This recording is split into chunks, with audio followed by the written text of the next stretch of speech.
আমি এখন যে জায়গা থেকে হাঁটতেছি জায়গাটা মাটি, এমন বড় বড় একটা ক্র্যাক মানে ফাটল আছে।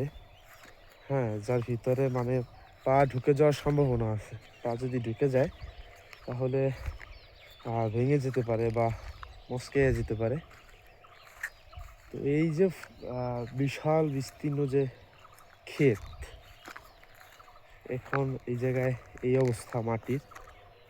আর বর্ষাকালে এই জায়গায় প্রচুর পরিমাণে পানি হয়, তখন এই মাটি ফুলে ফেপে আল্লাহর কুদরতে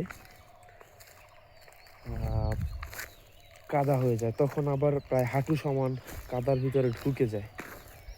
তো চিন্তা করা যায় যে এই মাটি এক সময় এইভাবে পানির অভাবে পা ঢুকে যাওয়ার মতো ফাটল থাকে, সেই মাটি এক সময় ওই মাটিতেই আবার পা ঢুকে যায়, মানে নরম অবস্থায়।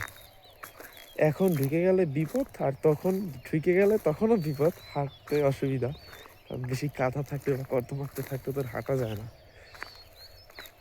চিন্তা করলাম যে আল্লাহর কি কুদরত, এই মাটি, এই শক্ত মাটি ইটের মতো। আমি যদি একটা নেই হাতে, তারপর দেখাতে পারবো। আমি যদি কারো গায়ে মারি, এটা কোনো ইভেন মানুষ তো দূরে কথা, শয়তানের যদি গায়ে মারি তাহলে সেও যদি গায়ে লাগে ব্যথা পাবে।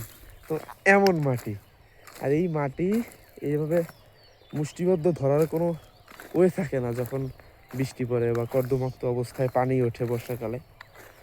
তো আল্লাহর কুদরতের কোনো তুলনা হয় না। এই শুকনোর মৌসুমে একটা ফসল ফলে, যেমন মুগ ডাল, হ্যাঁ, তারপরে যে কোষ্টা, তারপরে যে এখন আছে কলই শাক।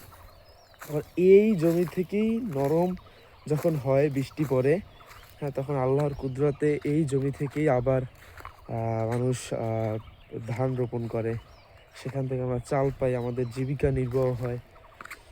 তো চিন্তা করা যায়, একই জমি, একই মাটি, হ্যাঁ, এক এক সময় এক এক ফসল, ভিন্ন সময় ভিন্ন ফসল, বাট মাটি এক।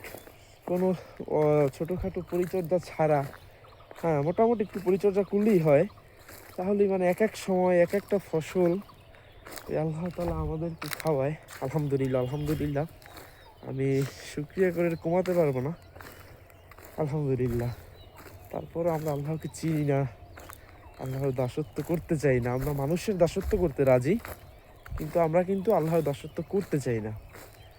এইটা হচ্ছে আমাদের সব থেকে ব্যাড হ্যাবিট, আর এটি হয়তো আমাদের ধ্বংসের মূল হাতিয়ার, আমি যেটা মনে করি।